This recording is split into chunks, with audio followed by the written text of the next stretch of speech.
Welcome to the Books of Titans podcast hosted by Eric Rostad. Join him on his 15-year journey through the immortal books. He'll share what he's learning, explore profound ideas across time and cultures, and share the one thing he always hopes to remember from each immortal book. Today I'm going to cover an Odyssey by Dr. Daniel Mendelsohn. The tagline, A Father, a Son, and an Epic. This is from book 23 from my 2025 reading list. Well, I booked the author events at Landmark Booksellers in Franklin, Tennessee, and earlier this year I saw that Dr. Mendelsohn had a new translation of the Odyssey coming out, and that it was going to be published by the University of Chicago Press. So I reached out to Dr. Mendelsohn, and I wanted to just see if he would happen to be in the Nashville area, anywhere near Franklin, sometime this year. And to my utter delight, he was, and he agreed to do an event at Landmark. So we had him in about 3 weeks ago, and it was such a fun event. He talked about the translation, why he used certain word choices. I learned a ton just about different words, different phrases that we're very accustomed to, but he gave a little different spin on them in a slightly different translation, but it really changed how you thought about specific things. And I wrote about them in a recent article. I'll link to that in the show notes. But, things like the wine dark sea and how that's not exactly what would be coming across there, or winged words. He just gave kind of a different way to think about those things. And it was a really fun event. And I recorded it, so I'll put that in the show notes as well. You can watch that event if you're interested. But it's a big deal for him to have gotten that translation from the University of Chicago, because the University of Chicago has the Iliad translation by Richard Lattimore, but then Richard Lattimore changed publishing companies when he translated the Odyssey. So the University of Chicago Press just never had a translation of the Odyssey that was theirs. And so they asked Dr. Mendelsohn to do so. And so you've got Richard Lattimore, who's really considered the gold standard, or one of them for the Odyssey translation. And now you've got Dr. Mendelsohn here with the second one. But I'm not covering the Odyssey. I'm covering An Odyssey, which is a different book that Dr. Mendelsohn wrote 8 years ago in 2017. And as the subtitle of this book hints at, it's a story about a father, a son, and an epic. So the father in this case is Dr. Mendelsohn's father, whose name is J. So J. Mendelsohn. And then the son is the author, Dr. Mendelsohn. And then the epic is, of course, Homer's Odyssey. And the impetus for this story is that Dr. Mendelsohn's father wants to audit his class. So Dr. Mendelsohn is a professor at Bard, and he's teaching a seminar course on the Odyssey. And that's one thing he makes certain that we know at the beginning here, that this is a seminar course. It's not a lecture course. And so with a seminar course, there is dialogue and discussion. And so there's a small group of kids in this class. And then Dr. Mendelsohn is the professor, and he's leading the seminar, but it's not just him saying, like, he wants to get input from everybody. And then the father kind of sits in a corner of the room and audits the course.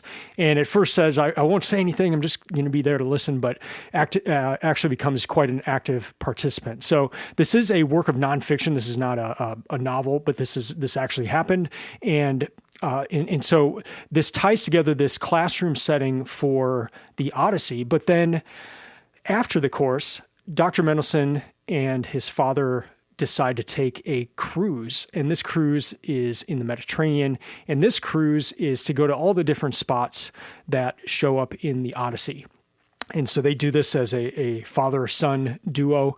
And his father is quite old at this point. So this is after the class has been audited. They go on this cruise. And so Dr. Mendelsohn, throughout this book, just kind of weaves together all these different parts. You've got the classroom setting. You've got a lot of scenes from him growing up and what it was like to be the son of J. Mendelsohn, and just what he learned from his father and all that.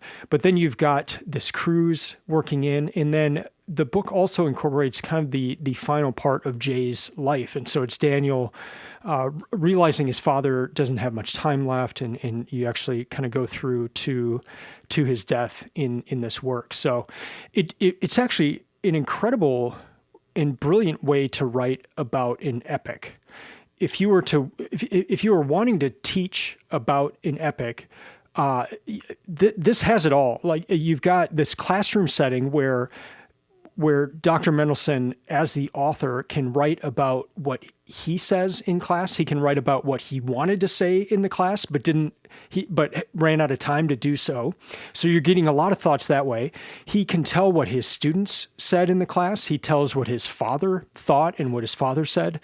But he also tells what he learned from other mentors along the way, and even sends questions that he is kind of stumped on amidst the class. He sends those to other classicists to get their thoughts. So what happens here is he's taking you through the Odyssey, Homer's Odyssey, through this book, but from so many different vantage points that it's actually a very helpful way to learn more about the Odyssey, the epic, the Odyssey.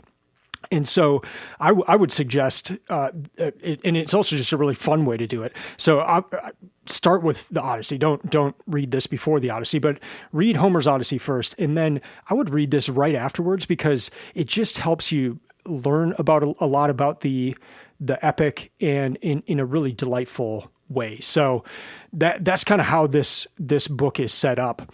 And so what I found to be really interesting is a few parts of this book, and that's what I want to highlight in the rest of this episode. I'm just going to do kind of a one segment episode again, kind of a faster episode here. But we know that Odysseus is on a journey, and that's what the Odyssey is about. But it's also a book about fathers and sons, and it's a book about marriage, and it's a book about education and learning. Telemachus, Odysseus' son, he is educated in different ways from different people. He's learning. Odysseus is learning. Everyone's learning in this story, and so there's just so many different aspects. And so those are kind of the main things I want to highlight: fathers, sons, husbands, wives, and then education and learning. But first, I want to talk about the Odyssey and things that I learned within this book. So the first, just about the Odyssey, on the beginning. In the beginning of this book, Dr. Mendelsohn says the Odyssey is really an epic about long journeys and long marriages, and what it means to yearn for home. He talks about the different parts of the poem. And the first part he talks about is the proem, which is the very first part. It's just kind of the opening lines of the poem. And I want to read what he has to say about this. The proem's recreation of a feeling of movement, of travel, brings you back to the deepest roots of the word proem itself. The word literally means before the song, pro, before, plus omi, song. This makes sense. The proem is part that comes before the song proper, the song being the epic itself. And yet omi has a suggestive provenance. It comes from the older word oimos, which means path or way, because possibly some ancient stock phrase like the way of song was eventually reduced simply to the way, and in time came to mean just song. That song should come from path makes a kind of natural sense. Any kind of song, from a ballad to an epic of 15,000 lines, leads you from the beginning to the end, winds its way through a story to a climax, a conclusion. It is a way toward something. And quote, and I know that paragraph was long, but I just love how he talks about this path through the song, and that's really what the Odyssey is. It's this journey, but just even by showing the structure and the ring composition and how this poem was put together, and how you've got this proem at the beginning, and then how that ties with everything, in relating it to a song, but you even see within that structure, within the way it's composed, there's a journey through it. And it's not just a straight line, you start here, you end there, but it's full of twists and turns, as the first line says about a man. It doesn't even tell us who the man is. There's just this almost confusion right from the beginning of who is this person? Does this person even know who they are? This man. And so again, just the setup of the entire poem is really startling, and it's fun to learn about that. The other thing I want to highlight is he goes through the word nostalgia. And it's something I think about a lot. I pick up in a lot of different books and kind of highlight where they're talking about nostalgia. And so this was very interesting. And for Greek speakers or people that know how to say these words, I'm probably butchering them. I'm sorry, but here we go. The tales Nestor tells are examples of what are called nostos, narratives. Nostos in the Greek is the Greek word for homecoming. The plural form of this word, nostoi, was in fact the title of a lost epic devoted to the homecomings of the Greek kings and chieftains who fought in the Trojan War. The Odyssey itself is a nostos narrative, one that often digresses from its tale of Odysseus's twisty voyage back to Ithaca in order to relate in brief the nostoi of the other characters, as Nestor does here, almost as if it were anxious that those other nostoi stories would not themselves make it safely into the future. In time, this wistful word nostos, rooted so deeply in the Odyssey's themes, was eventually combined with another word in Greek's vast vocabulary of pain, algos, to give us an elegantly simple way to talk about the bittersweet feeling we sometimes have for a special kind of troubling longing. Literally, this word means the pain associated with longing for home. But as we know, home, particularly as we get older, can be a time as well as a place. The word is nostalgia. End quote. Again, another kind of lengthy paragraph there, but just how two words are put together for nostalgia, nostos, and the word for homecoming, but then algos, a word for the bittersweet feeling, a word for pain, but those two combined, the bittersweet feeling we sometimes have for a special kind of troubling longing, that longing for home. I love that. That was so beautiful. Now I want to talk about fathers and sons, and then after that I'll do husbands and wives, and then school education. So with fathers and sons, what was great about this story is just all the personal anecdotes.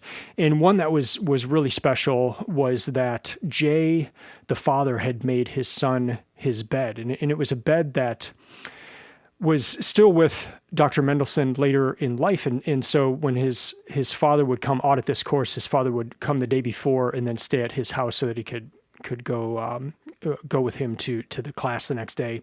And so he would sleep in this bed, but the bed that he slept in was this bed he had made for his son when he was a child. And if you haven't read the Odyssey, I don't want to give it away, but somebody making a bed is a very important part of the story. And so just even stuff like that was just really neat. And that plays an incredible part in this book as well towards the end of his father's life, the fact that he had made his son's bed. A really interesting part about fathers and sons, and with Odysseus, he's the man of twists and turns. He's telling truth, but he's telling lies. He's doing that oftentimes at the same time. So there's a little bit of truth in his lies. There's a little bit of deceit in his truth. And here's one part I thought was interesting toward the end of this book. And as we had so often discussed, the Odyssey is a poem in which the storytelling in all its forms is celebrated, some of those forms being deceitful and even dishonest, as the stories told by Odysseus himself demonstrate. And yet, although he feels no compunction in lying to his men, to his hosts, to his benefactors, to his servants, to his son, to his wife, even to Athena herself, the only falsehood that Odysseus is incapable of narrating all the way to its conclusion is the one he starts to tell Laertes. And Laertes is his father. My question, had I only the chance to ask it, would have been this: why is it that in Homer's eyes, the only truly imaginable lie is the one that a son might tell to his father? End quote. So yeah, just I loved that. Just the only truly unimaginable lie is the one that a son might tell to his father. But this also kind of gets into what I said earlier about the brilliant way that this book is put together, in that here, Dr. Mendelsohn is telling about a question a question had I only had the chance to ask it. So this is a question he wanted to ask to the class. His class didn't even get the benefit of hearing this question, but we as the readers of this book get that insight. So again, just a way to kind of tell a multifaceted, visual approach to the Odyssey, a good example of that here. The last thing I want to read here is a review that a student gave about his father. And so Dr. Mendelsohn was a little worried about having his father in the class, and but when he got the reviews back from other students and what they thought of his father, here's what someone said. He was an incredible man and a wonderful presence in every class. Talking with him was a pleasure. I'll always read the Odyssey with him in mind. Whew, that's good. All right, now let's go to husbands and wives. We know that Odysseus is on a journey back towards home, and Penelope his wife is at home. She's faithfully waiting for him. He is kind of always longing for home. He's got that nostalgia that we just read about. And let me read about the like-mindedness. So the Greek word I've translated as like-mindedness is, and then he gives the Greek word. I'm not even going to try that one, but let me read what he then says about like-mindedness.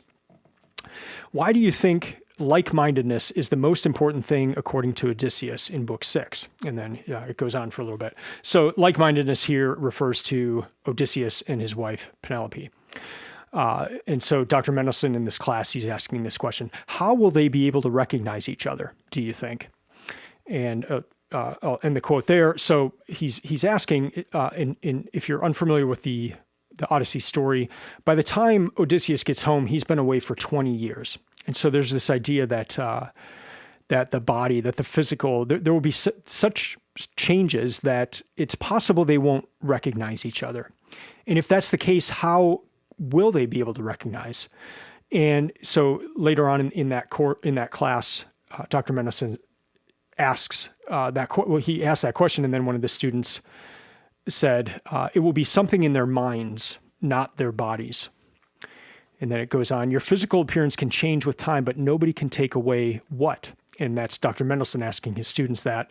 And his father actually answers this question, and he says, your memories.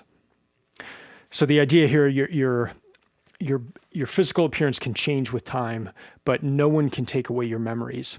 And this idea of like-mindedness, the thing that a husband and a wife can recognize each other over even after many years apart, but just more in general, the basis or the foundation of a marriage is this like-mindedness.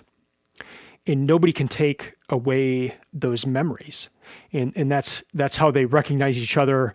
So let me read kind of that last recognition scene. I think it's very fitting that Penelope's final test for Odysseus is so clever, Tommy said. Tommy is one of the students. She doesn't ask for a sign, but instead tries to trick him. It's very Odysseus-like and a perfect example of their compatibility. So in the end, like-mindedness is the only thing that can see through disguises.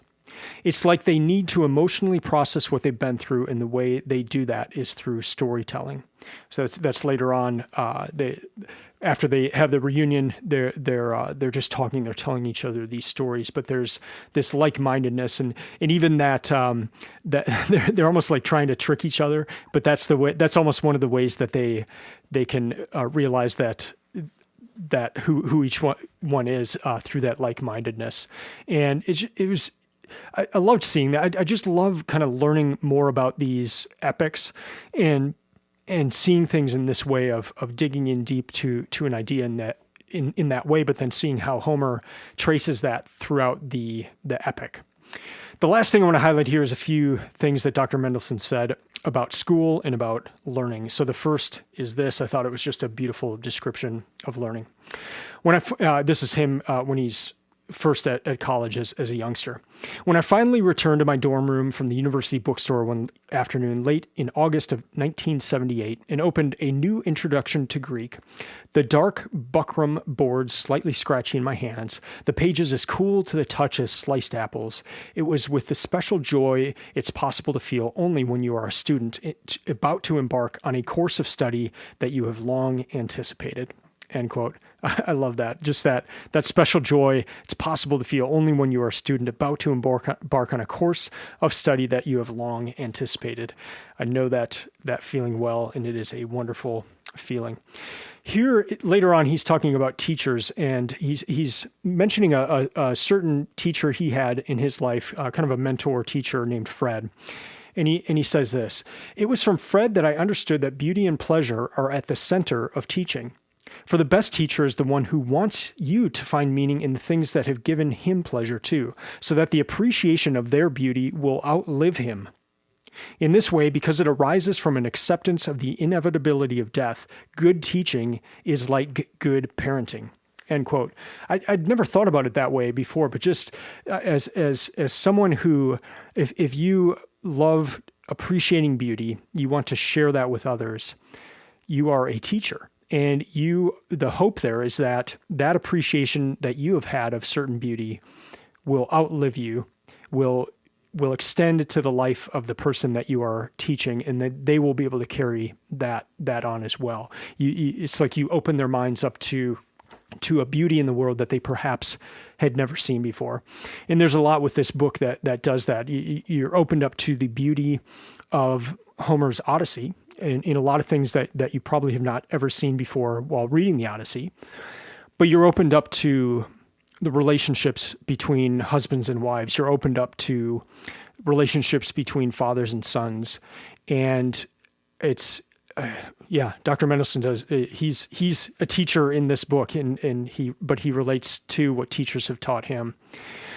Last thing I want to highlight here in the sense of school, in education, is a statement that his father makes a few times. And so they're on this cruise, but the cruise takes place after the course. And so his father has read the Odyssey for this course. They've discussed it deeply, and then they go on this cruise.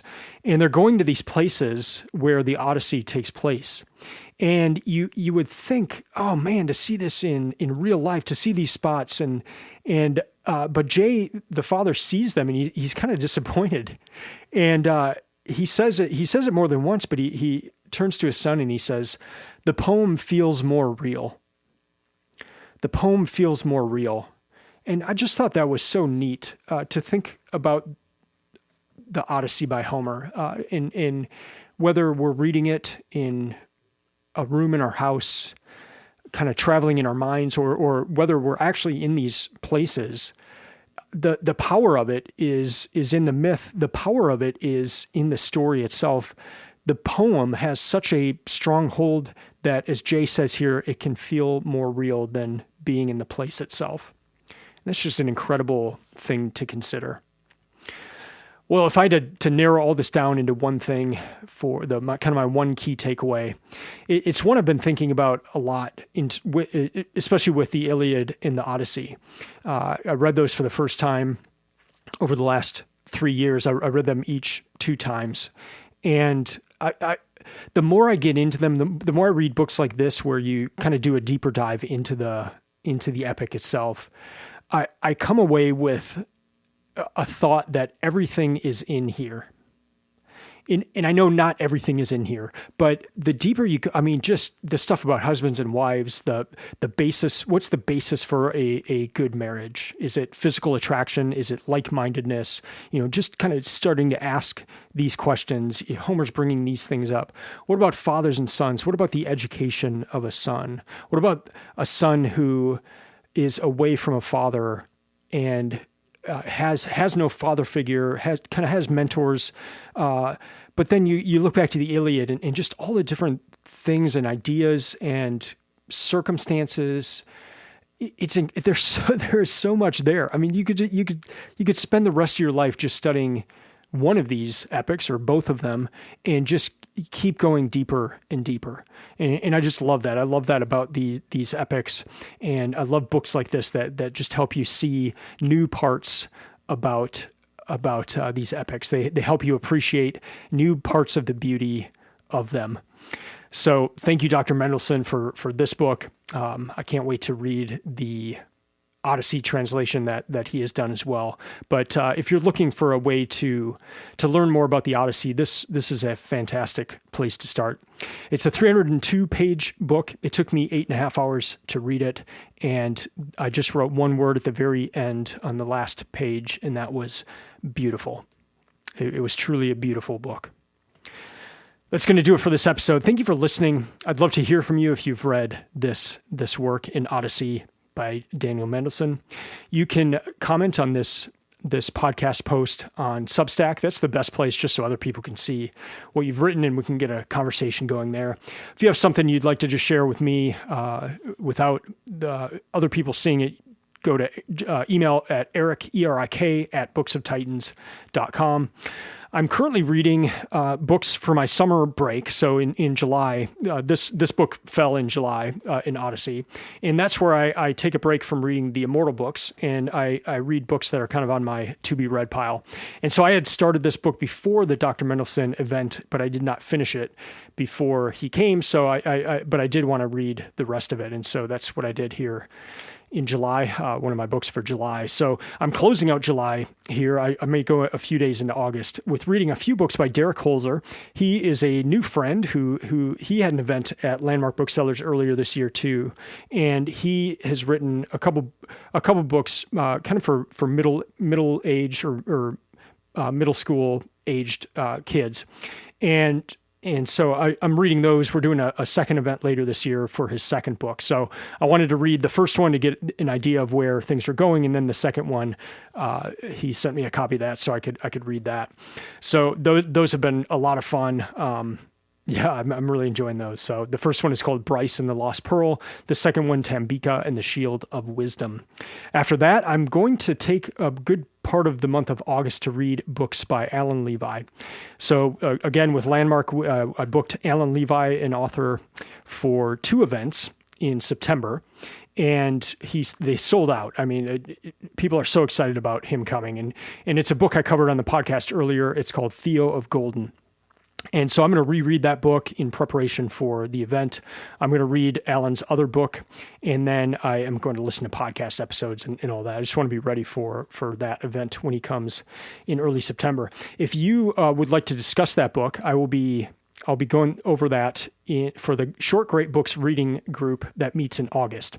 So if you're near the Franklin, Tennessee area, we'll be meeting in person, and you can sign up for that on the Landmark Booksellers website. That will be August 11th. It's a Monday night at 7 p.m. If you'd like to discuss from anywhere else in the world, I'll have a Zoom call that following Wednesday. So that would be Wednesday, August 13th, and we'll be talking about Theo of Golden. And it's just going to be one meeting, either in person or online, where we talk through that book. So you'll want to get started on that pretty soon to have it read in time for that discussion. But it's an incredible book. It's just, he self-published it, and it's probably sold 70,000 copies. It's incredible. So I recommend that book. You can follow Books of Titans on Instagram or Twitter, and check out my website. I have a Substack site, and then I've got a website that highlights all my different reading lists, ideas for ways to create your own reading list, reviews of books and all that. It's just it's a fun place to browse for details about different books. I'll be back next week to discuss another book or something else from 2025 here. Until then, keep reading, keep learning, and keep listening. I'm out.